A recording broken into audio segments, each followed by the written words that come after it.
네, 지난 시간에는 저희가 이제 면접관 입장에서 면접 준비부터 면접 전형을 리뷰를 해봤는데 이제 이번 영상에서는 저희가 지원자였을 때를 좀 떠올리면서 네. 지원자 입장에서 저희는 어떻게 면접을 준비했었고 그 결과는 어땠었는지 조금 더 네. 꿀팁을 드려보도록 하겠습니다. 네. 썬데이님 같은 경우는 지원자 입장에서 그러면 반대로 가장 많이 받아본 질문이 어떤 것이었어요? 저는 왜 지원했는지.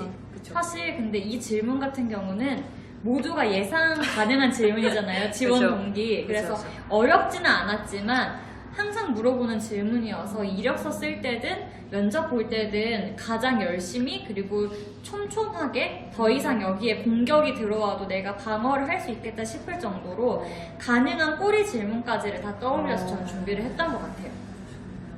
저는 카페 많이 다니냐, 아니면 손이 빠르냐, 이런 실제적인 업무적인 질문을 좀 많이 받았던 것 같아요. 그리고 생각해보면 저도 약간 압박 면접 같은 걸 한번 받아본 적이 있는 것 같은데, 이제 그때도 좀 큰 카페였던 것 같아요. 되게 거의 한 100평 정도 되는 카페에서 면접을 그때 당시 되게 많이 지원을 했었거든요. 그래서 그분이 우리 썬데이님은 다른 분이랑 그렇게 차이가 없는 것 같고 솔직히 다 비슷한데 그 썬데이님만의, 그러니까 너만의 다른 게 뭐냐? 라고 이제 물어본 적이 있었는데 그때 제가 저는 매장 분석을 일단 먼저 하고 이 매장의 부족한 부분을 찾아서 그 부분을 채워질 수 있게 하는 사람입니다 라고 답했던 것 같아요. 갱이님은 뭐 있으세요? 기억에 남는 혹시 압박 면접? 네. 저는 뭐 지난 면접관 입장에서의 영상에서도 압박 면접 얘기를 해드렸었는데 그때 그 창의성 관련 질문 말고 또 한 가지 이야기를 드리자면 이 회사랑 제가 조금 전공했던 전공이나 뭔가 해왔던 활동들, 경험들이나 이런 경력들이 뭐 그땐 신입이니까 사실 경력이라고 할 것도 없죠. 제 아르바이트 경력을 적어놨으니까 그게 되게 안 맞다고 느껴지셨나 봐요, 면접관 분께서. 그래서 저한테 너 이 회사 오래 다닐 생각 없지? 너 그냥 이거 발판 삼아 딴 데 가려고 지원했지? 너 여기 관심 있다는 거 증명해봐 이러시는 거예요. 네. 근데 사실 내 마음을 꺼내서 보여줄 수도 없고 어떻게 관심 있는 걸 증명을 하겠어요. 그래서 정말 너무너무 당황을 했는데 제가 이것도 면접관 편에서 말씀드렸던 건데 일단 생각할 시간을 벌어야 되니까 제가 관심이 없어 보이신다고 말씀 주셨는데 어떤 면에서 그렇게 느끼셨을까요? 일단 질문을 해놓고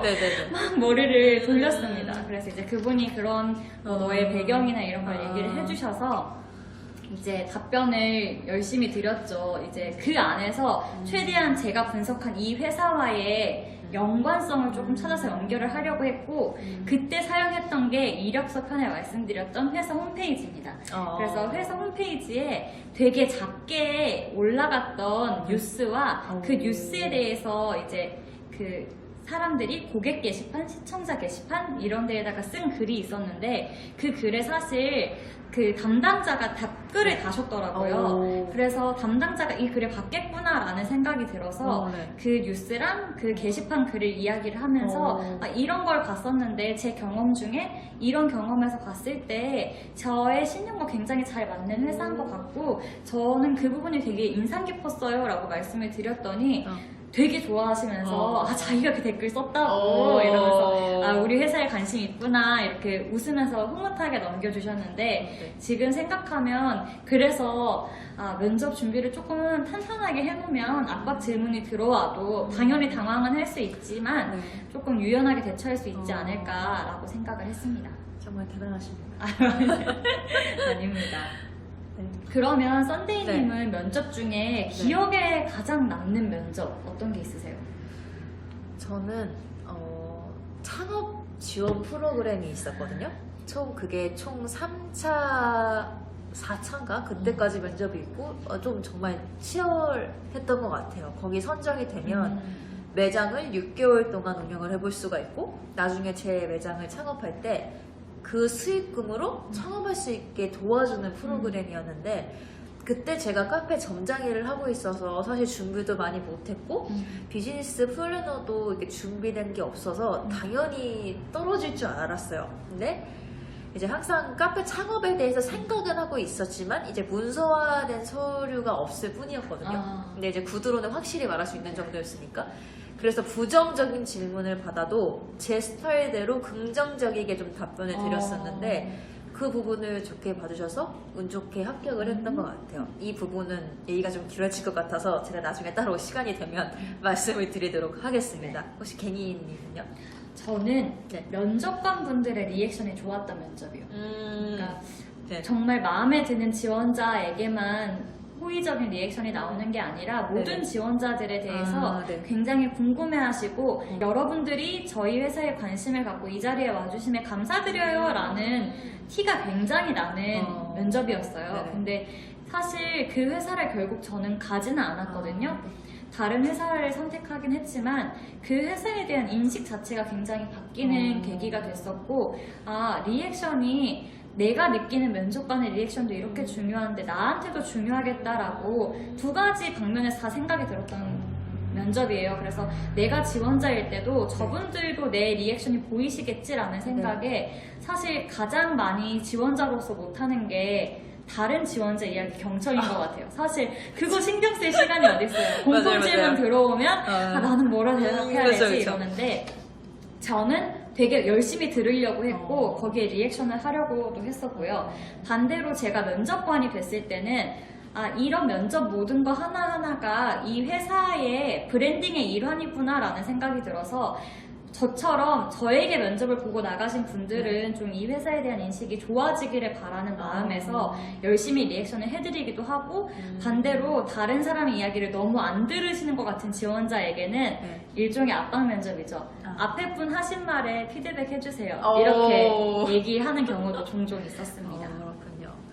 그러면 갱이님은 반대로 못했던 면접이 혹시 있으신가요? 저는 너무 입사하고 싶었던 회사가 있었는데 그때 당시 좀 어리기도 했고 의욕이 너무 앞서니까 그냥 그 질문을 그냥 다 해봤다고 거짓말을 한 거예요. 근데 바로 이제 데이톡이 나서 떨어졌던 기억이 있는데 갱이님 혹시 있으신가요? 저도 좀 비슷해요. 정말 너무 가고 싶었던 회사였고 이제 한 날에 면접을 1차, 2차를 동시에 보는 곳이었어요. 근데 1차 면접에서 제가 너무 잘한 거예요. 저의 자화자찬이 아니라 정말 끝나고 나왔는데 옆에 계셨던 지원자분들이 되실 것 같아요. 어쩜 그렇게 잘하세요? 막, 너무 잘하시는 것 같아요. 막 이렇게 하시고 되게 저한테 질문도 많이 들어오고 저를 보는 면접관분들 표정도 굉장히 밝고 근데 거기서 앞서 말한 것처럼 너무 과했던 거죠. 그 들뜸이 너무 과했어요. 그래서 2차를 갔을 때 너무 제가 스스로 이 마인드 컨트롤이 다 풀린 상태에서 기고만장해지고 긴장을 확 놔버리다 보니까 저답지 않은 실수를 굉장히 많이 했어요. 나중에 더 잘 답할 수 있는 부분인데 놓치는 부분도 많고 그래서 결국에는 떨어졌습니다. 아이고. 오죽했으면 떨어졌을 때 같이 봤던 그 지원자분들이 전화가 왔어요. 떨어지실 줄 몰랐는데 그러니까 너무 저도 아쉽더라고요. 아쉽죠. 네. 그럼 우린 진짜 지원자 입장에서 이게 또 많은 다른 지원자들을 보잖아요. 그렇죠. 혹시 기억에 남는 다른 지원자분이 있으세요? 저는 그 앞서 말씀드린 거랑 조금 이어질 것 같은데 굉장히 경청해주시는 지원자분이 계셨는데 막 여러 번 강조를 이미 했지만 사실 잠재적 경쟁자잖아요. 그죠? 아무리 좋은 마음을 막으려고 해도 내가 더 돋보이고 싶고 내가 한마디라도 더 눈에 띄게 하고 싶고 하는데 그분은 정말 열심히 경청을 해주시고 대기실에서도 이제 서로 준비를 할 때 보통 자기 걸 막 열심히 준비를 하는데 하고 있는데 옆에서 되게 칭찬을 해주시는 거예요. 그 답변 너무 좋은데요? 그래서 저는 그때 되게 못된 마음이었어요. 저 사람이 내 거 뺏었으면 어떡하지? 막 이런 생각도 했었는데 오히려 제가 답변할 때 정말 웃으면서 바라보고 엄마 미소를 지어주셔서 나도 다른 사람한테 저렇게 해야겠다라는 생각을 했던 것 같습니다. 썬데이님은요? 저는 이렇게 좀 마음 따뜻해지는 케이스는 아닌데 저는 대기실에서 대본을 계속 외우고 계셨던 분이 계셨어요. 뭐 물론 대본은 다 이제 보시지만 그냥 다른 것도 안 하시고 그것만 계속 외우고 거의 시험처럼 약간 시험 보러 가시는 것처럼 그것만 보고 뭐 계속 시뮬레이션 하시고 저는 그거를 이제 이제 들어가기 전에 한번 최종 확인을 하시려나 보다 했는데 그걸 가지고 들어가시는 거예요. 그래서 나중에 또 들었는데 그분이 너무 이제 자기가 실수를 할까봐 보고 이것만 보고 대답을 하신 거예요. 면접관이 질문을 해도 여기를 보고 얘기하고 하니까 나중에는 그 면접관 분들이 나는 대본에 있는 너가 하고 싶은 게 아니고 너 자신과 눈을 보고 말하고 싶은데 그렇게 눈을 가려버리면 안 된다고 혼났다고 하시더라고요. 저희가 사실 지난 시간 면접관, 네. 지금 지원자 이렇게 네. 양쪽의 입장에서 면접이라는 네. 이 전형을 리뷰를 하고 있는데 네. 사실 듣다 보니까 너무 과하지 마라, 태도가 중요하다, 네네. 뭐 준비된 답변만을 하지 말아라. 네네네. 결국에 핵심은 굉장히 비슷하다는 생각이 드네요. 맞아요. 그쵸. 그리고 원하는 그런 게 다 비슷비슷하시니까. 그리고 이제 저희가 또 지원자 입장이 사실 엄청 떨리잖아요. 많이 그쵸. 긴장도 하고. 일단 이 긴장을 푸는 게 사실 제일 중요하다고 저는 생각이 드는데, 긴장을 푸는 이제 나만의 방법이 있잖아요.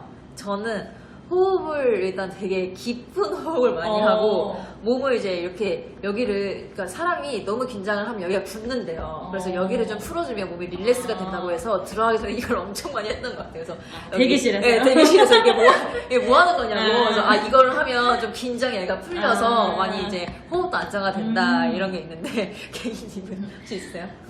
썬데이님이 몸을 푸셨다면 저는 좀 얼굴을 풀었던 것 같아요. 이제 네. 면접에서 결국에 네. 좀 호감을 주는 방법 중에 하나, 그리고 조금 내가 보기보다 여유 있어 보일 수 있는 팁이라면 네. 잘 웃는 거라고 저는 생각을 하거든요. 네네네. 얼굴이 이렇게 경직되어 있지 않게. 근데 이 누가 봐도 억지 웃음으로 이렇게 웃는 분들은 티가 나잖아요. 그럼요. 그래서 너무 저는 긴장하시니까. 이렇게 그 얼굴 근육 에, 이, 오 하면서 웃을 때 조금 자연스러운 몇 번 웃기도 하고 이렇게 좀 얼굴 근육을 풀었고요. 네. 또 하나는 네. 저는 대기실에 있는 다른 지원자를 아예 안 봤어요. 그러니까 그 사람들이 준비하는 내용을 듣고 모습을 들으면 괜히 더 긴장되고 맞아, 그런 거 있어요. 나도 해야 되는 거 아니야? 막 이런 생각이 들어서 그냥 그분들 안 보고 딱 몸 돌리고 그냥 저 혼자서 별거 아니다. 내가 이만큼 준비했으니까 잘할 수 있어. 이렇게 마인드 컨트롤에 많이 집중을 했던 것 같습니다. 그러면 이것도 전 되게 많이 궁금했어요. 썬데이님은 면접 이 결과들을 쭉 봤을 때 면접관의 표정이랑 합격 불합격 여부가 좀 상관이 있는 것 같으세요? 저는 아무 상관없다. 왜냐면 면접관 분들이 정말 포커페이스가 진짜 대단하신 것 같아요. 물론 이제 너무 내가 마음에 드는 지원자가 있으면 이렇게 많이 웃어주시는 분들도 계시지만 보통 평균적인 면접관 분들이 되게 이제 포커페이스를 잘하시기 때문에 제가 면접을 봤을 때도 너무 이렇게 생글생글 잘 웃어주시고 해서 됐다, 이게 붙었다 했는데 떨어지고 심지어 또 면접 볼 때 너무 다 진지하시고 표정이 좀 안 좋으신 거예요. 그래서 나는 떨어졌구나 했는데 왜 합격이 됐지? 약간 이런 경우도 있어서 표정에 그렇게 신경을 쓰지 마셔라라고 말씀드리고 싶어요. 갱이님은 혹시? 저도 비슷해요. 이 회사의 분위기라는 게 또 있고 아무래도 뭐 예를 들어 캐주얼 면접이다 이러면 조금 더 웃어주는 분위기일 수도 있고 반대로 압박 면접을 많이 하는 회사거나 뭐 정말 임원 면접 이런 데는 조금 더 엄숙한 분위기가 있을 수도 있잖아요. 그래서 저희가 또 되게 열심히 이렇게 정보를 전달드리는 영상에서 이 단어를 쓰는 게 조금 조심스럽지만 가장 적절한 단어라고 생각돼서 많이 쓰는 인터넷 용어를 한번 말씀드리면 면까몰이라고 면접은 까보기 전까지 모른다. 면까몰 많이 얘기하시거든요. 근데 진짜인 것 같아요. 다 웃고 계셔도 떨어질 수도 있고 다 안 웃고 계셔도 붙을 수도 있거든요. 저도 지원자일 때는 이 표정이 상관이 있나? 이게 되게 고민이었는데 살짝 면접관 입장에서 덧붙여서 얘기를 드리자면 저는 그래서 제가 그 면접 때 면접 반응이 누가 들어갈지도 사실 채용팀에서 이렇게 다 구상을 하거든요. 근데 저는 이렇게 구분해서 넣습니다.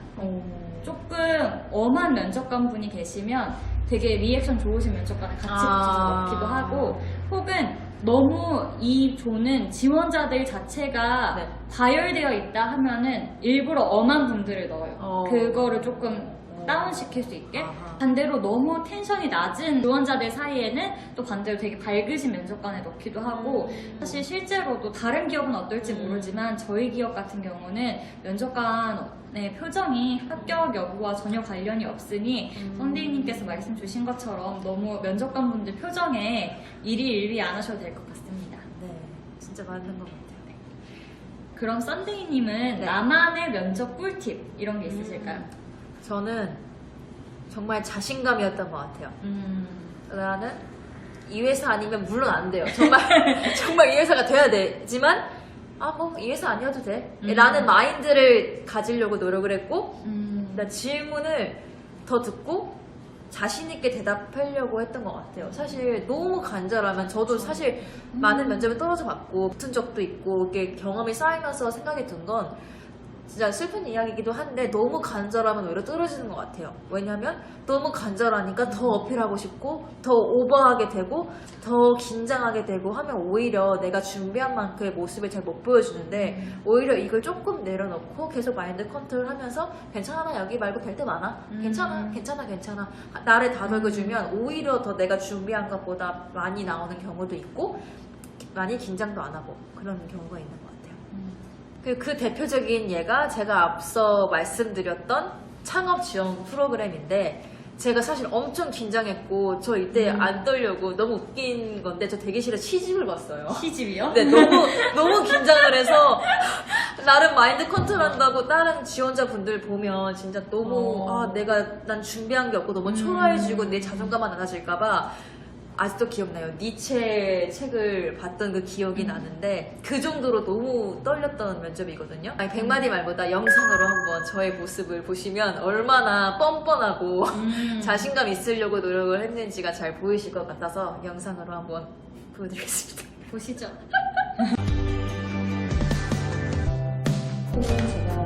제가 저희 내담도 사와서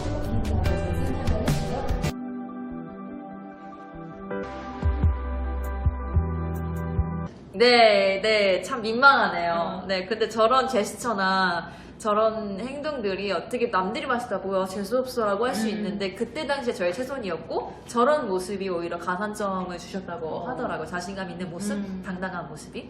네, 혹시 그럼 개니님은 있으신지? 저도 비슷해요. 저도 네. 자신감인데 네. 저는 그 자신감의 원천을 만드는 게 되게 중요하다고 생각을 하거든요. 네네. 근데 그런 자신감이 생기려면 네. 정말 내가 너무 떨리지만 뒤도 안 돌아보고 여기서 내가 못하면 이 회사는 내 회사 아니야. 나랑 안 맞는 데야 라고 얘기할 정도로 강단이 생기려면 결국엔 준비를 많이 하는 것밖에 방법이 없습니다. 그래서 저 같은 경우는 면접을 볼 때 네. 일단 당연히 그 회사의 기업 분석도 하지만 저 혼자서 예상 질문 100개를 만들었어요. 근데 이게 그냥 인터넷에 있는 뭐 자주 묻는 면접 질문 이런 거를 100개를 만든 게 아니라 제 이력서를 보고 이력서 첫 문장부터 끝까지를 밑줄을 그으면서 내가 다른 사람이면 궁금할 것 같은 거를 적는 거죠. 그리고 거기에 또 이어질 수 있는 꼬리 질문을 적고 또 적고 그럼 이 질문이 나왔을 때 내가 얘기할 수 있는 나만의 이야기는 뭐가 있을까? 혹은 내가 강조하고 싶은 혹은 셀링하고 싶은 내 이야기가 있으면 이 질문을 나오게 하려면 어떤 질문을 저 사람이 하게 만들어야 될까? 어떤 질문에 이걸 쓸 수 있을까? 약간 저의 스토리를 뭐 5개 정도 준비해놓고 그거에 사용할 수 있는 가능한 질문들을 떠올려 본다거나 이런 식으로 어떤 방향으로든 질문이 들어왔을 때 당황하지 않는 방법도 준비를 하고 조금 면접의 주도권을 면접관이 아니라 내가 잡을 수 있는 방법을 많이 고민했던 것 같아요. 그래서 면접관이 질문을 했을 때 내가 원하는 나의 이야기를 할 수 있도록 꼬리 질문이 나오는 답을 해준다든지 이런 식으로 면접 질문을 준비를 많이 했고 또 하나 많이 했던 건 그날 면접 갈 때 입을 옷 할 머리, 뭐 화장 같은 것도 하실 거면 하고 그 구두 같은 것도 신고 실제로 그 불편한 복장과 상황을 재현을 한 상태에서 저는 제 모습, 답변하는 모습을 비디오로 찍어봤습니다. 그래서 너무 자세가 막 불편한 게 티가 난다거나 표정이 너무 안 좋다거나 너무 말할 때 뭐 이런 몸짓이 산만하다거나 이런 거를 좀 스스로 확인하기 위해서 조금 저 스스로 혼자 많이 본 것 같아요. 그래서 나를 정말 많이 돌아보고 그래서 내가 어떤 질문과 어떤 상황에서도 나에 대한 확신이 흐트러지지 않을 자신감이 딱 생기게 되면 사실 그때 되면 다른 지원자가 굉장히 잘하잖아요. 그러면 이렇게 준비했는데 안 되면 난 여기까지인 거다 라고 되거나, 혹은 되게 어려운 면접, 생각지 않게 면접이 흘러가도 내가 이렇게 준비해서 이만큼 어려웠는데 남들도 비슷하겠지, 약간 되게 자연스럽게 마인드 컨트롤이 되는 효과가 있더라고요. 그래서 조금 건방지게 들리셨을 수도 있겠지만 이렇게 많은 준비가 조금 중요한 것 같다, 저의 면접 꿀팁이다 라고 마무리를 하겠습니다. 이건 그냥 갑자기 궁금한 질문인데, 이제 개기님이 준비하실 때 이력서에 줄을 치면서 이 질문이 할 것 같다 이렇게 예상을 하고 질문을 적어보신다고 했잖아요. 그러면 그 중에 한 개 정도만 혹시 알려주실 수 있으실까요? 이제 저 같은 경우는 인사 직무를 생각하기 때문에 제가 이제 지원 동기에 당연히 경력이 없으니까 경력을 어필을 할 수는 없잖아요. 그러니까 내가 얼마나 이 인사 직무를 잘할 수 있는 사람인가를 많이 어필을 했거든요. 그래서 나는 정말 인사 직무를 잘할 수 있는 사람인데, 왜냐하면 내가 생각하는 인사 직무는 이런 직무야 라고 제가 인사 직무를 좀 정의를 내렸어요. 근데 당연히 면접관분들 보시기에는 이 정의가 완벽하지 않을 거 아니에요? 그래서 거기다가 이제 제가 스스로 이력서에 밑줄을 치고 왜 이렇게 정의를 내렸는가? 인사 직무는 그게 아닌데 왜 그렇게 생각했니? 혹시라도 압박 면접으로 인사 직무 그거 아닌데 너 정의 틀렸는데? 라고 얘기했을 때 내가 왜 인사 직무를 그렇게 정의를 내렸는지를 저의 유일한 경력인 아르바이트 경력으로 엮기 위해서 연결을 했고, 이제 그 아르바이트 경력을 얘기를 자연스럽게 하면서 제가 그 아르바이트 경력을 좀 얘기를 하고 싶었던 거는 유일한 어떤 사회생활 경력이기도 하지만 그게 제가 강조할 수 있는 저의 장점을 많이 보여줄 수 있는 예시라 생각했어요. 공연장에서 아르바이트를 했는데 먼저 굉장히 불특정 다수 손님들을 응대를 해야 되기 때문에 커뮤니케이션 능력이 중요하고, 그리고 거기에 굉장히 많은 또 스태프진들과 일을 하잖아요. 협업과 그런 팀워크가 가능한 사람이란 것도 가능하고, 또 공연장은 월요일 빼고는 다 공연이 있잖아요. 그거를 제가 학업과 병행을 했다는 거는 그만큼 성실한 사람이다라는 것도 어필이 가능하고, 무엇보다 공연장에서 이렇게 수많은 사람들 그리고 관객들과 공감할 수 있는 사람이에요. 근데 제가 그 인사 직무에서 공감하는 직무다, 나는 공감을 잘하는 사람이다, 뭐 이런 이야기를 했었어서 이 경력을 꼭 얘기를 하고 싶은데, 사실 아르바이트는 잘 안 물어봐 주시잖아요. 면접 때는. 그래서 그 이야기를 하기 위한 밑작업으로 제가 정의한 인사에 대해서 꼬리 질문이 들어오면 이거를 써야지, 이런 식으로 좀 고민을 해봤었습니다. 정말 대단하시네요. 아닙니다. 그럼 또 하나 개인적인 질문인데. 네. 개인적 질문 그만 좀 하시면 안 될까요?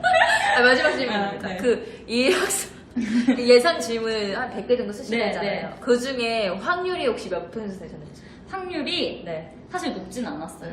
한 50, 40? 높은 편 아닌가요? 높은 편인가요? 저에게 높은 건 한 70을 70 이상은 기대를 했는데 한 3, 50? 정말 잘 맞을 때는 50, 아닐 땐 40. 근데 이게 맞지 않더라도 응용이 가능해서 결국엔 내가 준비한 답변을 할 수가 있고, 이게 중요한 이유는 100가지를 고민을 해보면서 나도 몰랐던 내 이야기들에 대해서 고민을 해볼 수가 있더라고요. 사실 나에 대해서 깊게 고민을 안 해보면은 결국에는 내가 이력서에 쓴 정도 이야기 이상을 못해요. 왜냐면 내가 그 긴장되고 급박한 순간에 기억이 안 나거든요.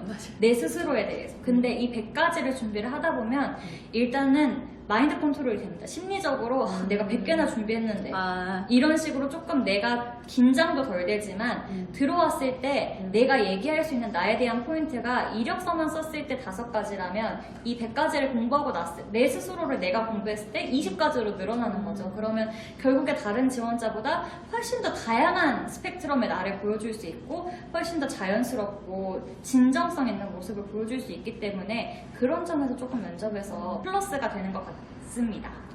정말 대단하시네요. 유행어인가요?